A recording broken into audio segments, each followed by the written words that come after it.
Admission class में स्वागत है आप लोग का। आप लोग देख रहे हैं प्रीवियस ईयर में मैथ से संबंधित प्रश्न, और आज मैं आप लोग को बताने जा रहा हूँ आरआरबी एनटीपीसी का प्रश्न, जिसकी परीक्षा 2/4/2016 को संपन्न हुआ। इस परीक्षा के शिफ्ट थर्ड के प्रश्नों को आप लोग को बताऊंगा। इस शिफ्ट के पूरे प्रश्न को मैंने 2 भागों में बांटा है, तो आज मैं इसका पहला भाग बताऊंगा और शेष प्रश्नों को अगला वीडियो में आप लोग देख पाइएगा। तो चलिए शुरू करते हैं। पहला प्रश्न कह रहा है कि 5, 3, 6, 9, 11, 19 और 1 का माध्यिका ज्ञात करें। क्या ज्ञात करें? माध्यिका ज्ञात करें। तो माध्यिका सबसे पहले इसको समझ लेते हैं, प्रश्न को आसान से हल कर सकते हैं। तो माध्यिका, अगर बहुत सारे संख्या दिया हुआ हो और उसका माध्यिका ज्ञात करना हो तो सबसे पहले उन संख्याओं को बढ़ते हुए क्रम में सजाते हैं, यानी छोटा से बड़ा। सबसे पहले दिए गए संख्याओं को बढ़ते हुए क्रम में सजाते हैं, यानी असेंडिंग ऑर्डर में सजाते हैं, और जो उन संख्याओं के बीच में आएगा वही माध्यिका होगा। सबसे पहले दिए गए संख्याओं को बढ़ते हुए क्रम में सजाते हैं और जो उन संख्याओं के बीच में आएगा वही क्या होगा? माध्यिका होगा। तो इसको बढ़ते हुए क्रम में सजाइए। सबसे पहले 1, उसके बाद 3, उसके बाद 5, उसके बाद 6, उसके बाद 9, उसके बाद 11, उसके बाद 19। बढ़ते हुए क्रम में सजा दी। अब बताइए इसके बीच में कौन आएगा? तो बीच में 6 आएगा, तो माध्यिका क्या हो जाएगा? तो माध्यिका 6। समझ आए? माध्यिका कितना हो गया? माध्यिका 6। यानी अगर किसी संख्या का माध्यिका ज्ञात करना हो, दिए गए संख्याओं को माध्यिका ज्ञात करना हो, तो सबसे पहले उसको बढ़ते हुए क्रम में सजाते हैं और उन संख्याओं के बीच में जो संख्या आएगी वही माध्यिका होगी। ठीक है, समझ में आ गई? अब आगे बढ़ते हैं। देखिए अगला क्वेश्चन देखिए।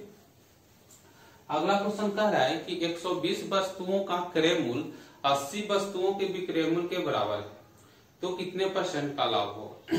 क्वेश्चन है कि 120 वस्तुओं का क्रय मूल्य 80 वस्तुओं के विक्रय मूल्य के बराबर है, तो कितने % का लाभ होगा? यानी मान लिया जाए कि हम 120 वस्तु खरीदते हैं। देखिए यहाँ पर 120 वस्तु खरीदते हैं, कितना में खरीदते हैं नहीं जान दिया हुआ है, कितना में खरीदते हैं नहीं दिया हुआ है।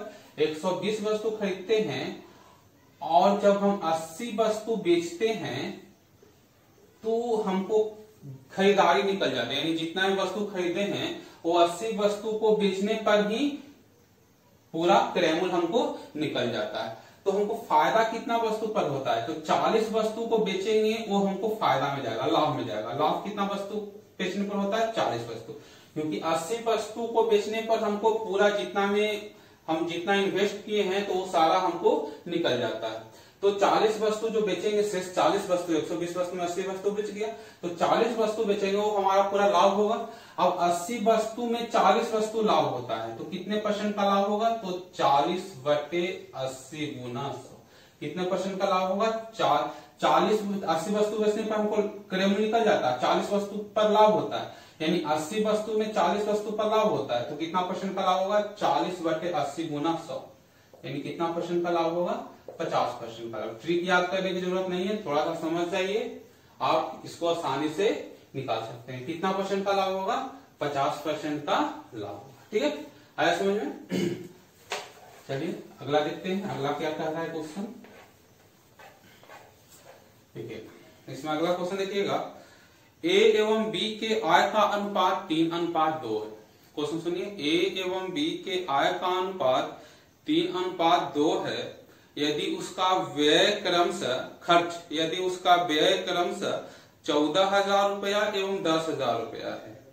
यदि A का बचत 4,000 रुपया है तो B का बचत क्या होगा? फिर से एक बार क्वेश्चन सुनिए। A एवं B के आय का अनुपात 3:2 है यदि उसका व्यय क्रमशः 14,000 एवं 10,000 रुपया है। यदि A का बचत 4,000 रुपया है तो B का बचत ज्ञात करें। यहाँ पे देखिए आय है, ठीक है, आय है, उसके बाद व्यय है और उसके बाद बचत। देखिए इसको बना रहे हैं, 2 व्यक्ति है A और B, तो आय है, व्यय है और बचत। A और B के आय का अनुपात क्या है? 3:2। लिख लेते हैं 3:2। कोई दिक्कत? अब कह रहा है कि उसका व्यय, यानी ए जो है 14,000 रुपया खर्चा करता है, तो बी कितना खर्चा करता है? तो बी 10,000 रुपया खर्चा करता है। बी कितना खर्चा करता है? 10,000 रुपया खर्चा करता है। जबकि ए का बचत दिया हुआ है 4,000 रुपया। ए का बचत कितना दिया हुआ है? 4,000 रुपया। अब क्वेश्चन कर रहा है कि बी का बचत क्या होगा।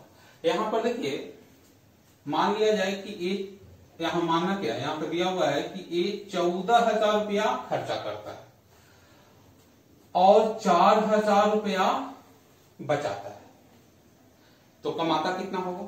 तो 14,000 प्लस 4,000 इतने में कमाता होगा, यानी कितना कमाता होगा? 18,000 रुपया कमाता होगा। कितना कमाता होगा? 18,000। और यहाँ पर अनुपात में कितना दिया? 3, तो 3 बराबर 18,000 है, तो 1 बराबर कितना हो जाएगा?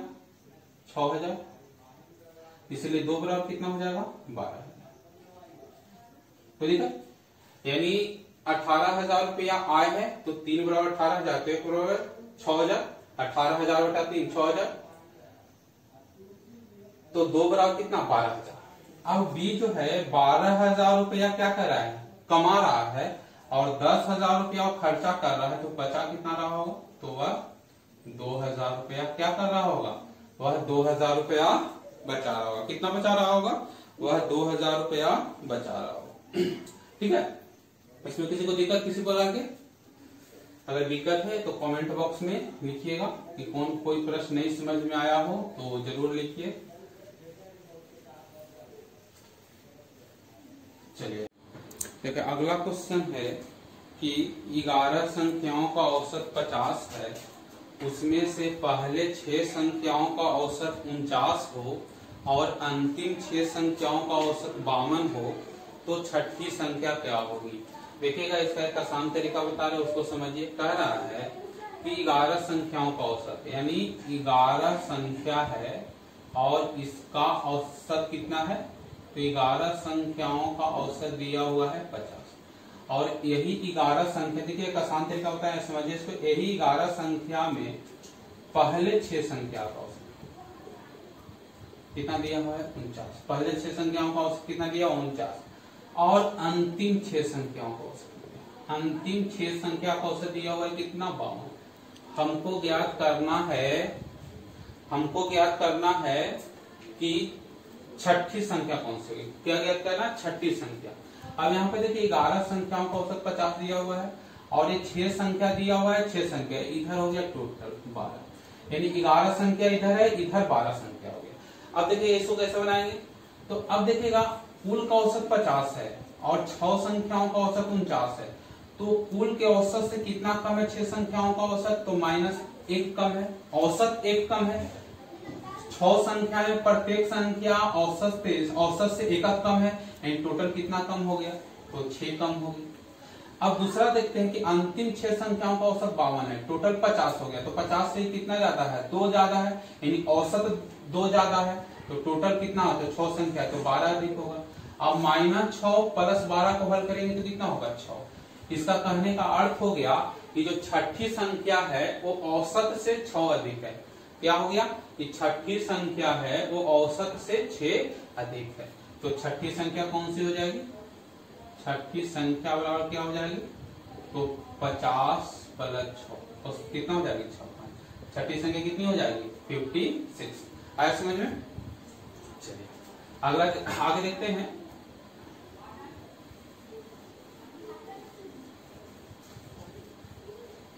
चलिए आगे क्वेश्चन है कि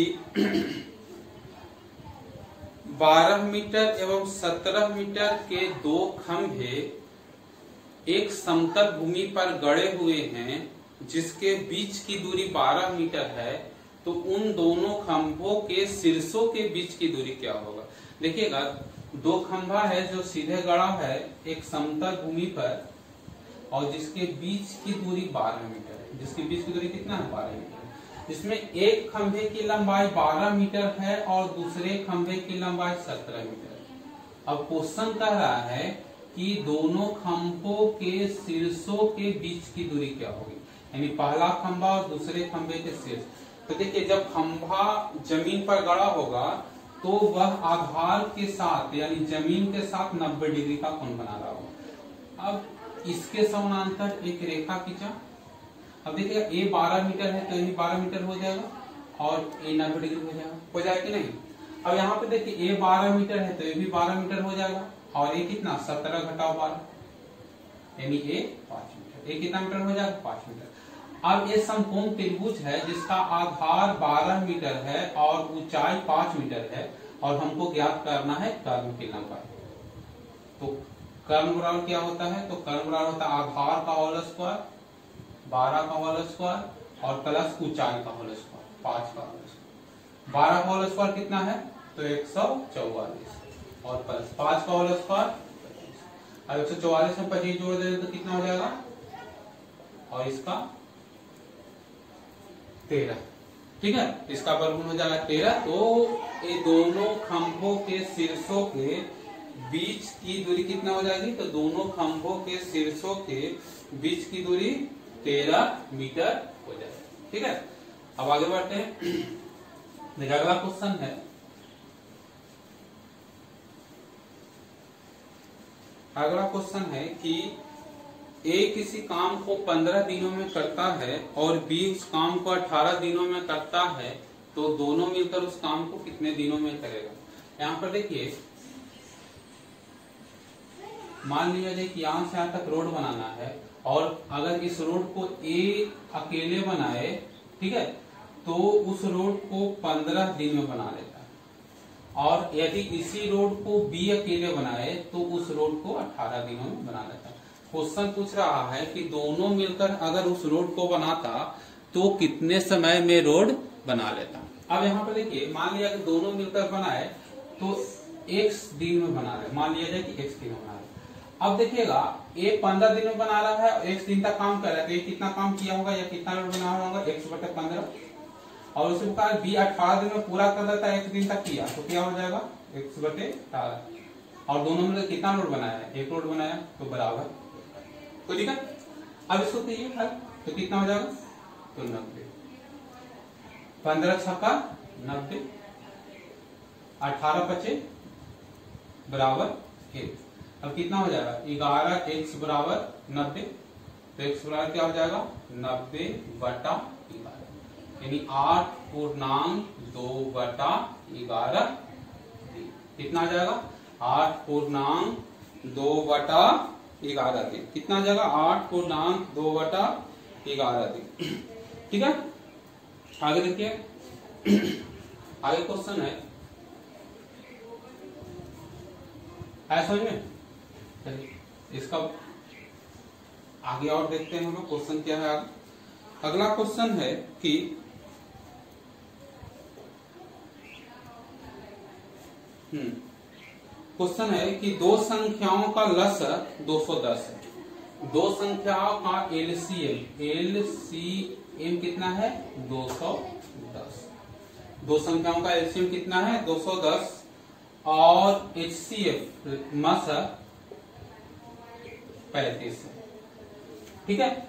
यदि एक संख्या 105 है यानी एक संख्या कितना है, एक संख्या 105 है तो दूसरी संख्या ज्ञात करें। क्वेश्चन है कि दो संख्याओं का एलसीएम 210 और एचसीएफ 35 है, यदि एक संख्या 105 है तो दूसरी संख्या क्या होगा। हमें बता रहे हैं इसको, देखिए कैसे होगा। 210 में अगर 35 से भाग देंगे, ठीक है, 210 भागा 35 तो कितने बार में आएगा, ठीक है, तो 6 बार में कटेगा। कितने बार में कटेगा 6 बार में, 35 छक्का 210, ठीक है। अब इसका गुणनखंड तोड़िए, 3 गुना 2 हो जाएगा, 3 गुना 2 गुणनखंड तोड़िए 3 गुना 2। देखिएगा मसा जो रहता है प्रत्येक संख्या में लसा में सब में शामिल होता है, तो यहाँ पर 3 गुना 2 आया तो फर्स्ट संख्या अगर देखा जाए तो लिख सकते हैं 35 गुने 3। 35 में 3 से गुना करेंगे तो कितना हो जाएगा 105, यानी पहली संख्या कितना दिया हुआ है 105 दिया हुआ है, कोई दिक्कत। अब सेकंड संख्या ज्ञात करनी हो तो सेकंड संख्या वाला क्या हो जाएगा 35 गुना 2, यानी सेकंड संख्या कितनी 70। हमको दूसरी संख्या देखिएगा ये हो गया। अब यहाँ पर देखिए एक इसका फॉर्मूला भी होता है कि एक संख्या गुने दूसरी संख्या बराबर एलसीएम गुने एचसीएफ। क्या होता है, एक संख्या गुने दूसरी संख्या बराबर एलसीएम गुना एचसीएफ। अब इस पर इससे बना सकते हैं। अब फर्स्ट संख्या दिया हुआ है 105, 105 गुने सेकंड संख्या वाला एलसीएम कितना दिया हुआ है, एलसीएम दिया है 210 और एचसीएफ कितना दिया हुआ है 35। इससे बना सकते हैं। तो सेकंड संख्या वाला क्या हो जाएगा, 210 गुने 35 बटे 105। कितने बार में कटेगा, 70। कितना हो जाएगा, 70। ऐसे ही बना सकते हैं। चलिए आगे क्वेश्चन है, चलिए इसको मिटा देते हैं, उसके बाद आगे देखते हैं।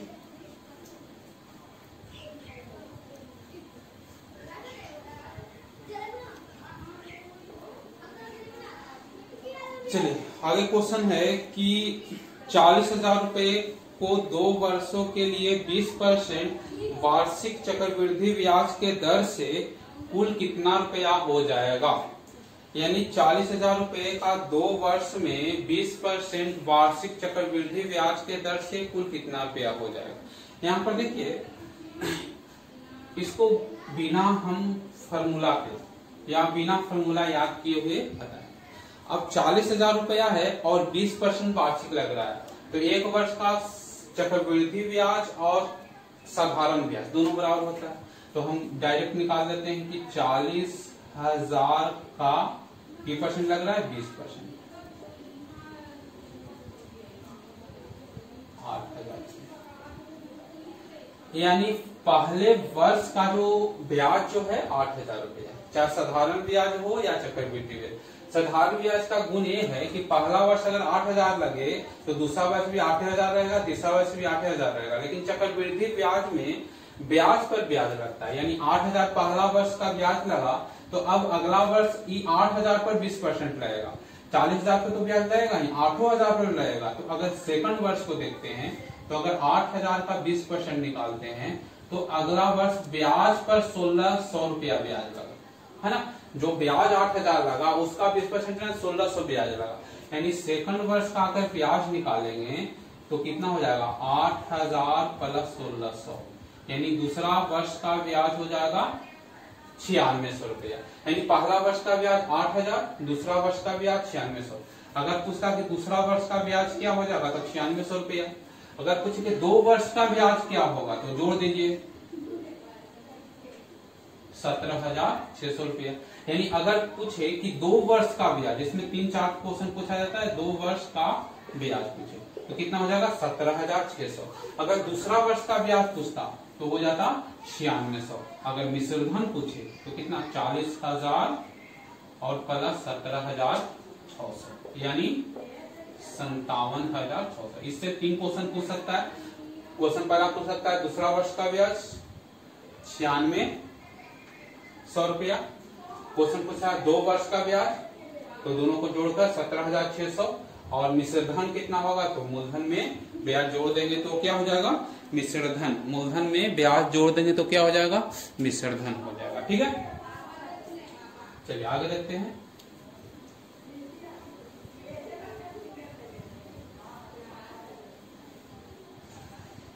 चलिए अगला क्वेश्चन कह रहा है कि एक तार को मोड़कर वर्ग बनाया जाता है जिसका क्षेत्रफल 484 सेंटीमीटर स्क्वायर है। उसे मोड़कर एक वृत्त बनाया जाए तो उस वृत्त का क्षेत्रफल क्या होगा। देखिए ये तार है, अगर तार को वर्ग बनाया जाए या इसी तार को वृत्त बनाया जाए तो यहाँ तार का लंबाई जो है इसके परिमाप या इसके परिधि के बराबर हो। ठीक है, परिमाप या परिधि के बराबर हो। अब देखिएगा इसका क्षेत्रफल दिया हुआ है 484। क्या क्षेत्रफल दिया हुआ है 484। यहाँ पर इसका परिमाप इसके परिधि के बराबर है ना। अब यहाँ पर देखिए 484 दिया हुआ है क्षेत्रफल और वर्ग का क्षेत्रफल होता है भुजा स्क्वायर, यानी ए स्क्वायर बराबर 484, यानी ए स्क्वायर बराबर 22 का होल स्क्वायर, यानी ए बराबर कितना दिया हुआ है 22। और यहाँ पर परिमाप बराबर क्या दिया हुआ है परिधि। परिमाप बराबर क्या दिया हुआ है परिधि। परिमाप बराबर होता है 4 गुने भुजा, तो 4 गुने 22 हो गया और परिधि 2 पाई आर, क्या हो जाता है 2 पाई आर। अब यहां से 2 बार में कटेगा तो क्या हो जाएगा 22 आर बटे 7 बराबर 2 गुने, ये कट गया तो आर बराबर 14। ठीक है, आर का मान कितना हो जाएगा 14। अब इसका क्षेत्रफल निकालना है तो क्षेत्रफल वृत्त का क्षेत्रफल क्या होता है pi r square, pi r square यानी 22 बटे 7 गुने 14 गुने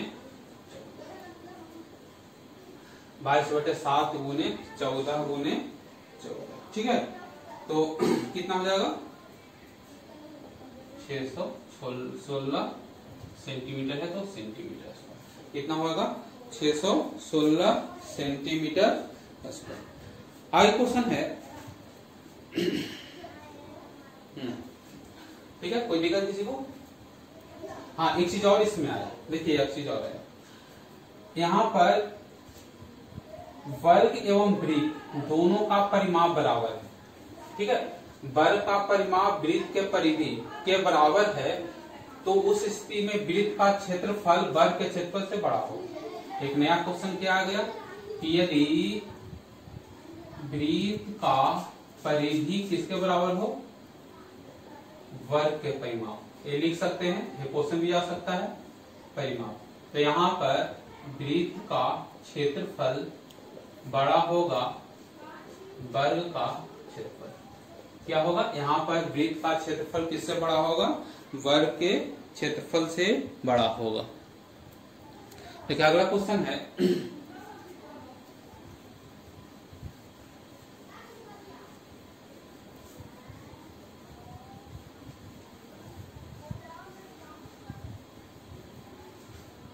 अगला क्वेश्चन, देखिए अगला क्वेश्चन देखते हैं कि एक 10 मीटर लंबी सीढ़ी एक दीवार से टिकी हुई है एवं जमीन पर 60 डिग्री का कोण बना रही है। तो वो क्वेश्चन कह रहा है कि दीवार एवं सीढ़ी के पैर के बीच की दूरी क्या होगा। अब देखिएगा ये हो गया दीवार, इस पर एक सीढ़ी 10 मीटर लंबी है टिकी हुई है। ठीक है, जो कितना डिग्री का कोण बना रही है 60 डिग्री का। अब क्वेश्चन कह रहा है कि इसके यानी दीवार एवं सीढ़ी के पैर के बीच की दूरी, मान ली की दूरी है। अब देखा एक ए हो जाएगा लंब, ये हो जाएगा आधार, ये हो जाएगा कर्व, और हमको ज्ञात करना है आधार। तो आधार किसका होता है तो आधार cos थीटा वाला होता है। तो cos थीटा वाला क्या होता है तो आधार वाला क्या होता है कर्व, और कर्व हमको 10 दिया हुआ है।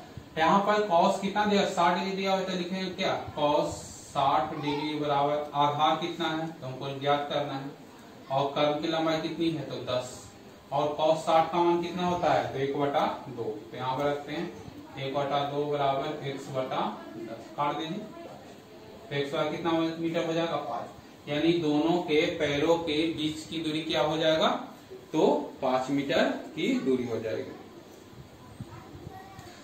चलिए अगला क्वेश्चन देखते हैं। चलिए अगला क्वेश्चन है, सुनिए ध्यान से कि एक व्यक्ति है जिसकी लंबाई 5 फीट है और उसकी परछाई 3 फीट का है। एक स्कूल है जिसके इमारत की परछाई 30 फीट का है, तो उस इमारत का लंबाई या ऊंचाई क्या होगा, है ना।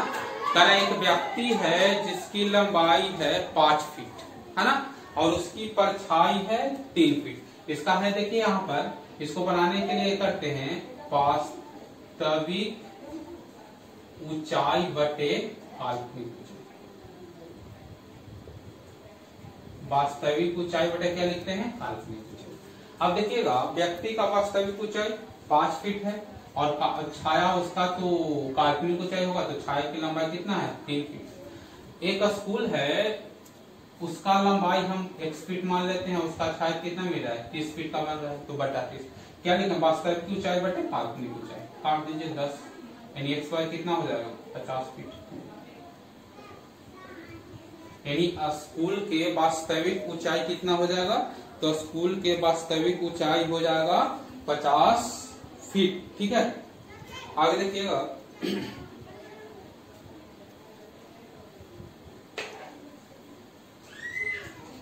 अगला क्वेश्चन है कि हाँ 3 संख्याएं हैं जिसका अनुपात 1:3:5 है।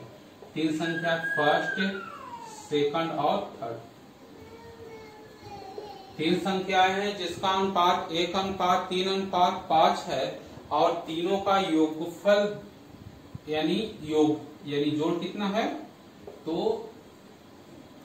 10,800 है। तो उसमें से बड़ी संख्या, बहुत आसान है, उसमें से बड़ी संख्या। अब देखिएगा इसमें से तीसरी संख्या 5 है, अनुपात में दूसरी संख्या 3 है और पहली संख्या 1 है। तो थर्ड संख्या कितना भाग है तो थर्ड संख्या कितना 5/, क्या भाग है तो 5 3 8 1 9 भाग। और टोटल कितना योगफल हो गया तो 10, बहुत आसान है,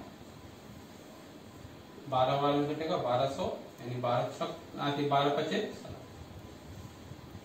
यानी सबसे बड़ी संख्या कितनी हो जाएगी तो सबसे बड़ी संख्या क्या हो जाएगी 6000। सबसे बड़ी संख्या क्या हो जाएगी 6000। ठीक है, चलिए आगे देखते हैं। चलिए आगे क्वेश्चन है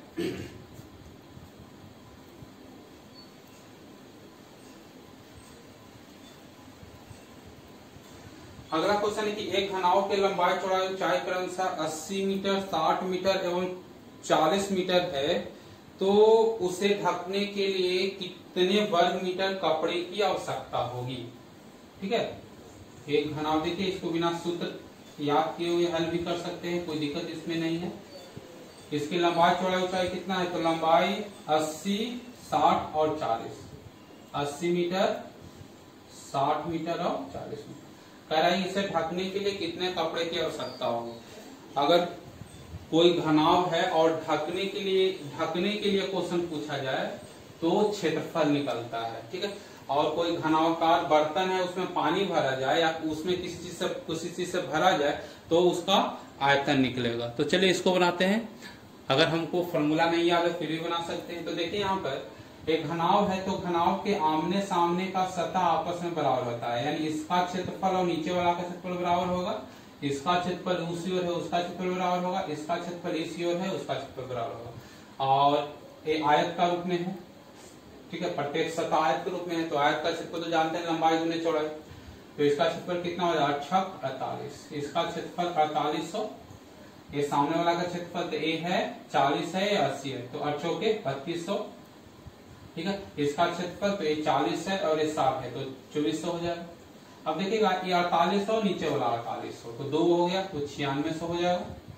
ठीक है, 2400 इधर 2400 तो 24 दूनी 4800 हो जाएगा और इधर 3200 और उधर 3200 तो कितना हो जाएगा 64।